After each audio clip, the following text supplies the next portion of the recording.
अस्सलाम वालेकुम, मेरा नाम खुशबख्त है। अस्सलाम वालेकुम, मेरा नाम माहीन है। हम लोग आपको अपने एपिसोड 17 में खुशामदीद कहते हैं। आज का हमारा टॉपिक जो है थायराइड के ऊपर है। हम लोग थायराइड नोड्यूल्स, थायराइड और हामला औरतों के बारे में बात करेंगे, थायराइड कैंसर के बारे में बात करेंगे और मुख्तलिफ किस्म के थायराइड के बारे में बात करेंगे। आज के जो हमारे मेहमान हैं वो हैं डॉक्टर हसन इफ्तिखार। डॉक्टर हसन जो है कराची में प्रैक्टिस करते हैं। वो कराची के आगा खान यूनिवर्सिटी हॉस्पिटल में एक हेड एंड नेक सर्जन है। Doctor Hasan, thank you very much for joining us. Thank you for having me. I hope आप सब लोग ठीक हैं। आज हम बात करेंगे थायराइड पे, जिस तरह से आपने जिक्र किया है, एंड हम थायराइड ग्लैंड की डिटेल्स में बात करेंगे और किस तरह के मुख्तलिफ इसके अंदर प्रॉब्लम्स हो सकते हैं।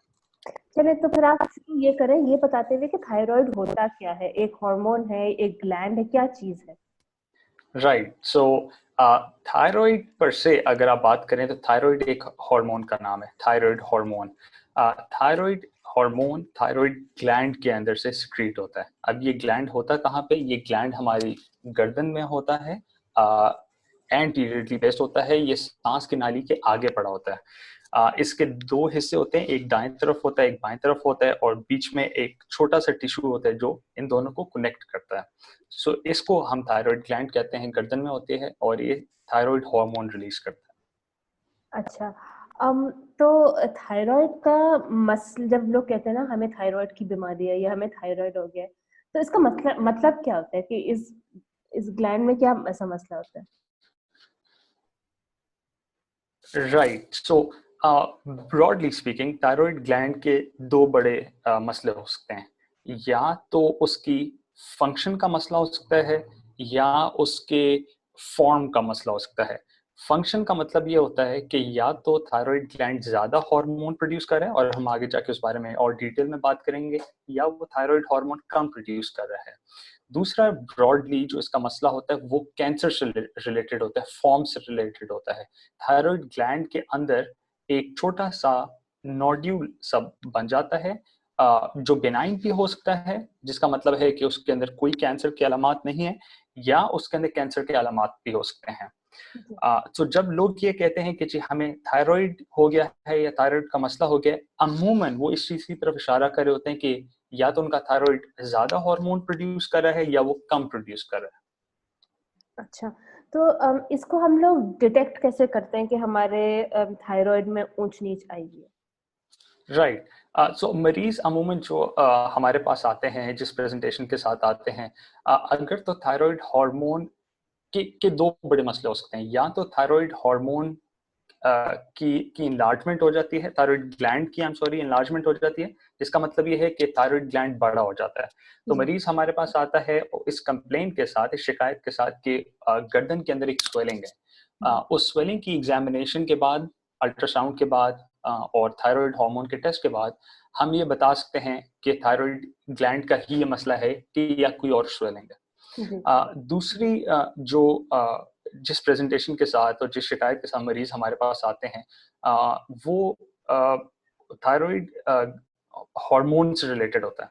अगर तो थायराइड हार्मोन ज्यादा बन रहा हो बॉडी के अंदर, तो ऐसे मरीज अमूमन पतले होते हैं। उनको शिकायत होती है कि उनको गर्मी ज्यादा लग रही है, उनको शिकायत होती है कि उनको पसीना ज्यादा आता है, और उनको शिकायत होती है कि वो इवन दो वो बहुत ज्यादा खा रहे हैं मगर उसके हिसाब से उनका वजन नहीं बढ़ रहा। सिमिलरली अगर मरीज के अंदर थायराइड हार्मोन कम प्रोड्यूस हो रहा हो, तो ऐसे मरीज हमारे पास उन शिकायत के साथ आते हैं कि जी हमें हमारा वजन बढ़ रहा है, हमें ठंड ज्यादा लगती है। वो हेयर लॉस की कंप्लेन कर सकते हैं, कि हमारे बाल गिर रहे हैं। और अगर आप उनसे पूछें उनके खाने के बारे में, तो अमूमन वो ये कहते हैं कि जी वो इतना ज्यादा खा नहीं रहे जिस हिसाब से उनका वजन बढ़ रहा है।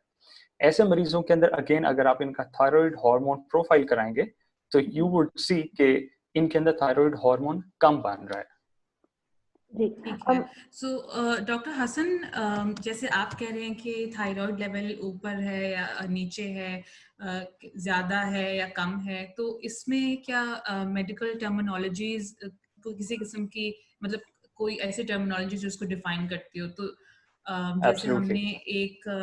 हमने एक एपिसोड किया था मेंटल हेल्थ पे, तो उसमें जो है उन्होंने एक डॉक्टर जो थी हमारे साथ, उन्होंने हाइपरथायरॉयडिज्म और हाइपोथायरॉयडिज्म की टर्मिनोलॉजीज इस्तेमाल की थी। एब्सोल्युटली। तो क्या ये थायराइड की इकसाम है? थोड़ा सा अगर आप इस पे वजाहत कर सकें तो। बिल्कुल। सो अगर थायराइड हार्मोन ज्यादा बन रहा हो बॉडी के अंदर तो हम उसको कहते हैं हाइपरथायरॉयडिज्म, और अगर जी थायराइड हार्मोन कम बन रहा हो तो हम उसको हाइपोथायरॉयडिज्म कहते हैं। जी सो ये मेडिकल टर्मिनोलॉजीज हैं जो इसके लिए इस्तेमाल होती हैं। अच्छा, जैसे मैंने पहले आपसे सवाल पूछा था डिटेक्शन का, तो आपने कहा था गले में स्वेलिंग होती है। ऐसी कोई और अलामात होती है कि हमें पता हो कि हमें थायराइड है लेकिन इतनी एविडेंट स्वेलिंग ना हो? सो ये बताना मुश्किल होता है। सो अगर एविडेंट स्वेलिंग नहीं है और ये थायराइड का प्रॉब्लम है, वो सिर्फ थायराइड हार्मोन लेवल्स कराने से पता चल सकता है कि जी थायराइड कम प्रोड्यूस कर रहा है, और थायराइड थायराइड हार्मोन कम प्रोड्यूस कर रहा है या ज़्यादा प्रोड्यूस कर रहा है या ज़्यादा बना रहा है। तो वो हमें सिर्फ ब्लड टेस्ट से पता चलेगा, और वो थायराइड हार्मोन का ब्लड टेस्ट होता है। अच्छा, ज्यादातर लोग थायराइड का, क्या उनको ऐसी बीमारी होती है कि उनको कोई डॉक्टर कहते हैं कि आप थायराइड चेक कराएं, या क्या ऐसी कुछ मतलब कोई कंडीशन हो सकती है कि जिसपे एज अ डॉक्टर आप कहेंगे कि भाई क्या आपका थायराइड ठीक है कि नहीं? Right, absolutely. सो अगेन वही अलामात जिनके साथ मरीज आते हैं हमारे पास, और वो कहते हैं मिसाल के तौर पे कि हमें गर्मी ज़्यादा लगती है या हमें पसीना ज़्यादा आता है, हम ज़्यादा खाते हैं फिर भी वज़न नहीं उस हिसाब से बढ़ रहा। ऐसे मरीजों हमें शक होता है कि शायद इनको थायराइड का प्रॉब्लम हो, तब हम इनको कहते हैं कि ब्लड टेस्ट कराएं। सिमिलरली अगर मरीज आता है एक्सेसिव वेट गेन के साथ, और वो कहते हैं जी हम इतना खाते नहीं हैं, और कोल्ड इंटॉलरेंस की शिकायत करें, और वो ठंड ज़्यादा बर्दाश्त नहीं हो रही, मिसाल के तौर पे गर्मियों के अंदर ठंडे एसी में नहीं लेटा जाता। सो ऐसे मरीज मिसाल के तौर पे 28-26 का टेम्परेचर बर्दाश्त करेंगे, उससे कम होगा तो उनको ठंड लगेगी जी। गर्मियों के अंदर। So this is cold intolerance. ऐसे मरीजों के अंदर एंड इवन दो ये ऐसे मरीज आप देखेंगे कि उनका वेट बढ़ा हुआ होगा, हम्म सो ऐसे मरीजों के अंदर फिर देन भी हम उनसे रिक्वेस्ट करते हैं कि एक थायराइड हार्मोन ब्लड टेस्ट करवा लें। उससे हमें अंदाजा होता है कि उसके लेवल्स क्या है। ठीक है। सो डॉक्टर हसन, तो थोड़ा सा इस हवाले से भी अगर आप बात करें कि जो हामला खवातीन हैं उनको किस तरीके से थायराइड को डिटेक्ट करें और किस तरीके से उसको डील करें, तो इस बारे में अगर आप थोड़ा सा बात राइट, करें। Right, absolutely. सो हमले के दौरान, प्रेगनेंसी के दौरान, यूजुअली जो फर्स्ट विजिट होती है गायनेकोलॉजिस्ट के पास, उस फर्स्ट विजिट के अंदर जो गायनेकोलॉजिस्ट होते हैं यूजुअली एक panel of blood test run करवाते हैं, जिसके अंदर कंप्लीट ब्लड पिक्चर होती है, लिवर फंक्शन टेस्ट होते हैं, थायराइड हार्मोन लेवल्स होते हैं, हेपेटाइटिस बी और हेपेटाइटिस सी भी करवाया जाता है हमारे यहाँ। जी सो इनिशियली प्रेगनेंसी के शुरू के अंदर ही थायराइड हार्मोन के लेवल्स को असेस कर लिया जाता है। इन केस अगर वो ज़्यादा हो या कम हो, उनको फिर उस हिसाब से ऑप्टिमाइज किया जाता है। अगर थायराइड हार्मोन लेवल ज़्यादा हो तो हम ऐसी दवाइयाँ देते हैं जिससे वो बेस लाइन पे आ जाए, और अगर कम है तो फिर हम थायराइड की सप्लीमेंटेशन देते हैं, थायराइड हार्मोन सप्लीमेंटेशन देते हैं। So usually blood test at the start of pregnancy करवा दिया जाता है। um, और यस, प्लीज गो अहेड। मैं कह रही थी कि थायराइड और हामला औरतों के साथ कभी ऐसा होता है कि अगर आपको थायराइड है तो आपको कंसीव करने में मुश्किल है, या अगर आप राइट, थायराइड है और आप दवाइयां खा रहे हैं तो आपके बच्चे पर या आपकी कोई ऐसी सेहत पे असर हो सकता है या कोई खतरे हैं राइट, आपको? Right, absolutely. So thyroid hormone का डायरेक्टली कंसीव करने से तो ताल्लुक ना हो, मगर बच्चे को ज़रूर रिस्क होता है। तो मिसाल के तौर पे ऐसी औरतें जिनके अंदर थायराइड हार्मोन कम बन रहा हो और वो कंसीव कर लें और ये चीज़ अनडिटेक्टेड जाए, जो कि टू से कि हमारे डे एंड एज में अब ऐसा बहुत कम होता है, क्योंकि ये test at the start of pregnancy करवा लिया जाता है, मगर फिर भी अगर कोई ऐसी औरत है जो अनडिटेक्टेड जाए और वो प्रेग्नेंट हो जाए, उसके थायराइड हार्मोन लेवल्स कम हैं, तो बच्चे के अंदर मेंटल रिटार्डेशन के चांसेस बढ़ जाते हैं। मेंटल रिटार्डेशन का मतलब होता है कोई जहनी बीमारी? Absolutely, absolutely, yes. ठीक है। ओके एंड हमने पहले बात की थी हाइपरथायराइडिज्म की और हाइपोथायराइडिज्म की, जिसका मतलब है जी कि हार्मोन कम बन रहा है या ज्यादा बन रहा है। उसके ऊपर मैं कुछ ऐड करना चाहूंगा। जी जी। जी एक सवाल जहन में आता है कि ऐसा होता क्यों है। ये सवाल एक हमेशा जहन में आता है कि किसी को थायराइड का प्रॉब्लम होगा क्यों, राइट। सो पहले हम बात करते हैं हाइपोथायराइडिज्म की, जिसका मतलब है कि थायराइड हार्मोन कम बनता है जिस्म के अंदर। One of the reasons is, जो मोस्ट कॉमन होती है, कि उनके जिस्म के अंदर आयोडीन कम जा रहा है। सो आयोडीन इज इम्पॉर्टेंट बॉडी के अंदर थायराइड हार्मोन बनाने के लिए। अगर बॉडी के अंदर आयोडीन कम जाएगा तो बॉडी थायराइड हार्मोन कम बनाएगी। और इसको टैकल करने के लिए आप लोगों को याद होगा कि 15-20 साल पहले एक कैंपेन चली थी, जिसके अंदर गवर्नमेंट ऑफ पाकिस्तान ने कहा था कि जी आयोडीन मिला नमक की बात हुई थी। सो अब जितना भी नमक हमारे पास मार्केट में आता है उसके अंदर आयोडीन ऑलरेडी होता है। सो आयोडीन डेफिशिएंसी की वजह से थायराइड की जो स्वेलिंग होती थी, जिसको गोइटर कहते हैं, वो अब बहुत कम हो गई है। सो सो यस, सो हाइपोथायराइडिज्म की one of the leading cause is iodine deficiency. But अब ऐसा बहुत कम देखने को मिलता है, क्योंकि ऑलरेडी जो नमक हम अपने खानों में इस्तेमाल कर रहे हैं, अपने घर के रूटीन में यूज कर रहे हैं, उसमें आयोडीन ऑलरेडी होता है। फिर दूसरा सवाल आता है कि हाइपरथायराइडिज्म के बारे में, कि जिस्म में थायराइड हार्मोन ज्यादा क्यों बनेगा या किसके बनेगा। सो एक बहुत जो मोस्ट कॉमन बीमारी है जिसकी वजह से थायराइड हार्मोन ज्यादा बनता है, उसको ग्रेव्स डिजीज कहते हैं। और Graves disease is under the larger umbrella of auto immune diseases fall करती है, जिसके अंदर थायराइड हार्मोन जब जिस्म के अंदर बनता है, उसके रिसेप्टर के ऊपर एंटीबॉडी आके अटैच हो जाती है, जिसकी वजह से बॉडी को ये नहीं पता चलता वो कितना थायराइड बना रही है। सो इन रिस्पॉन्स बॉडी ज्यादा थायराइड बनाना शुरू कर देती है। So Graves disease is the leading cause of hyperthyroidism, जिसका मतलब है कि जिसमें ज्यादा थायराइड हार्मोन बनता है। सो ये दो कॉजेज हैं, हाइपरथायराइडिज्म की और हाइपोथायराइडिज्म। हाइपोथायराइडिज्म की, ठीक है। सो डॉक्टर हसन, थोड़ा सा अगर आप थायराइड नोड्यूल्स पर रोशनी डालें। एब्सोल्युटली। सो हमने शुरू में कहा था कि ब्रॉडली स्पीकिंग हमने पहले फंक्शन की बात की, थायराइड हार्मोन ज्यादा बन सकते हैं या कम बन सकते हैं, और दूसरी तरफ अब जो हम बात करने लगे वो इसके फॉर्म की बात करने लगे, कि इसके स्ट्रक्चर के अंदर कोई एबनॉर्मेलिटी आ जाए, राइट। सो थायराइड नोड्यूल का मतलब ये है कि एक छोटी सी लीजन थायराइड के अंदर बन जाती है, जो कि बेनाइन भी हो सकती है और मिलिग्नेंट भी हो सकती है, जिसका मतलब ये है कि वो खतरनाक भी हो सकती है और डोलाइल भी हो सकती है। अगर तो अब टू स्टार्ट ऑफ विद, इसकी प्रेजेंटेशन क्या होती है। ऐसे मरीज हमारे पास आते हैं जो थायराइड के अंदर अमूमन एक तरफ गर्दन के अंदर पॉइंट आउट करते हैं कि जी हमें ये एक स्वेलिंग, छोटी सी स्वेलिंग सी फील हो रही, राइट। और अगर आप उनका मुआयना करें और आप उनको बोलें कि जी थूक निकलें, तो वो मूव करती हुई भी नजर आती है, ऊपर नीचे मूव करती है। दैट इंडिकेट्स कि ये थायराइड का जो है ना, थायराइड के अंदर एक नोड्यूल है। To go on with it, इसके एक अल्ट्रासाउंड करवाया जाता है, अल्ट्रासाउंड नेक का करवाया जाता है, जिसके अंदर थायराइड ग्लैंड के अंदर इस नोड्यूल को लोकेट किया जाता है। And to follow that during ultrasound, जिसके अंदर वो रिपोर्ट करते हैं डिफरेंट फीचर्स इस नोड्यूल के, उसका साइज क्या है, उसकी साइट क्या है, उसके अंदर कोई और अलामात हैं कैंसर के या नहीं।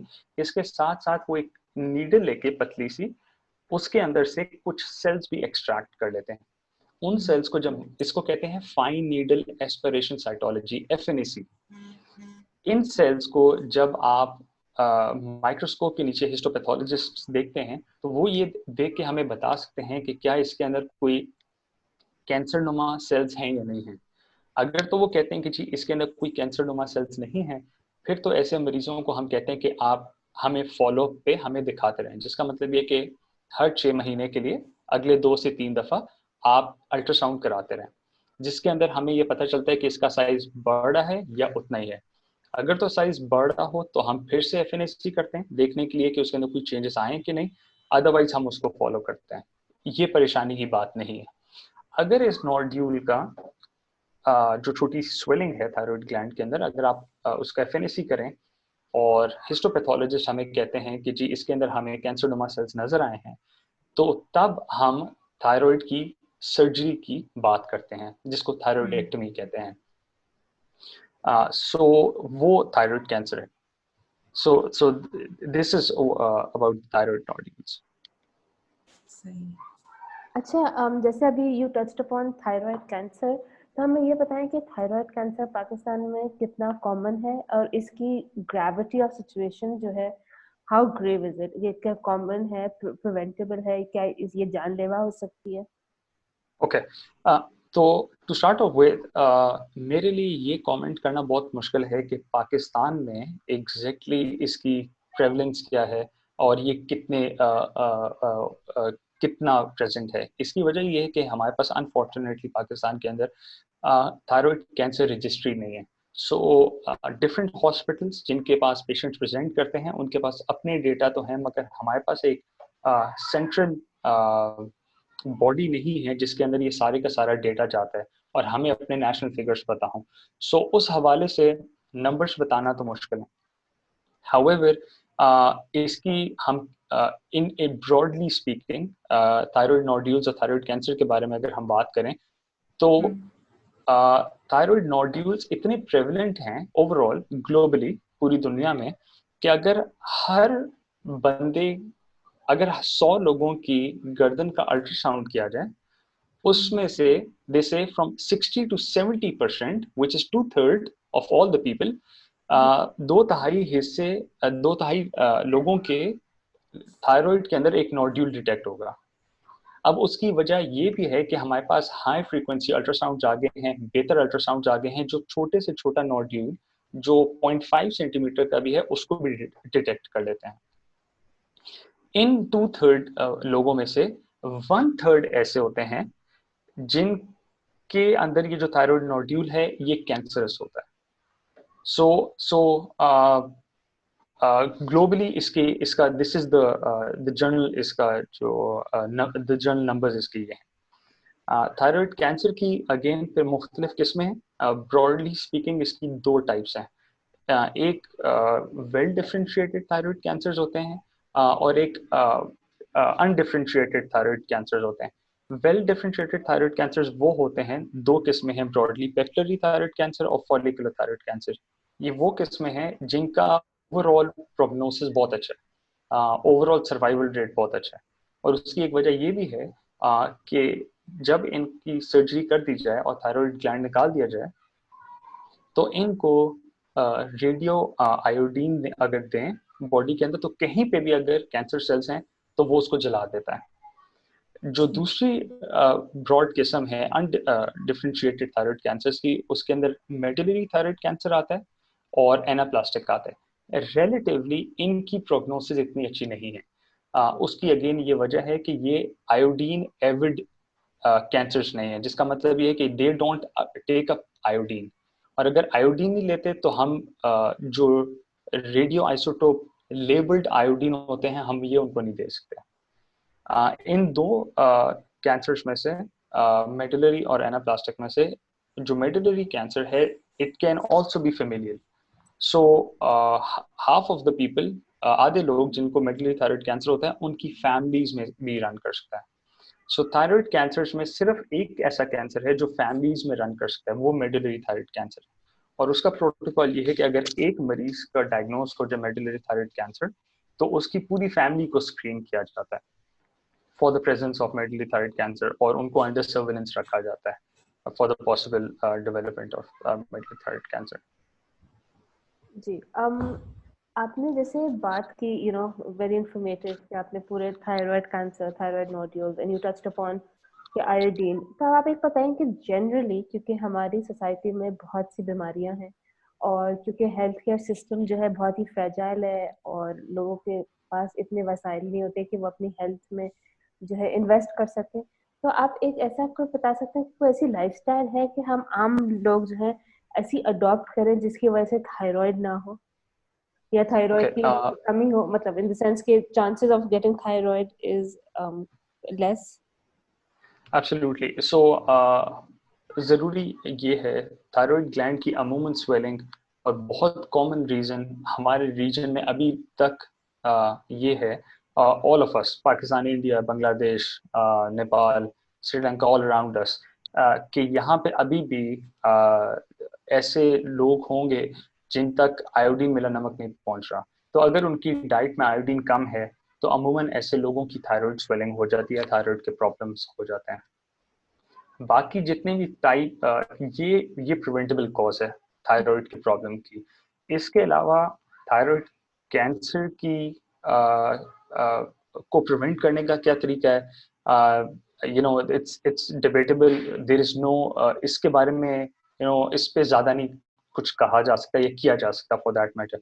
अनफॉर्चुनेटली हमारे मेडिकल प्रैक्टिस में बहुत सारी चीजें ऐसी हैं जिनका हमें ये पता चल गया है over the course of time कि इसका इलाज कैसे करना है, मगर अगर आप पूछें कि इसको एग्जैक्टली ये होता किस वजह से या इसको प्रिवेंट कैसे किया जा सकता है in case of thyroid cancer, ये बताना मुश्किल है। शर्नोबिल में एक जब उनका जो न्यूक्लियर रिएक्टर का मेल्टडाउन हुआ था, उस एरिया के अंदर over the next 2 to 3 decades papillary thyroid cancer की जो इंसिडेंस है वो बहुत ज़्यादा बढ़ गया था, राइट। हमारे रीजन के अंदर अल्लाह का शुक्र है कि इस तरह की चीज़ नहीं है, बट ये कहना कि जी कोई हम ऐसी लाइफस्टाइल चेंजेस कर लें जिससे कैंसर ना हो, it's hard to comment upon. अभी तक इसके ऊपर जो है ना बहुत ज़्यादा हमारी अंडरस्टैंडिंग नहीं है इन मेडिकल लिटरेचर।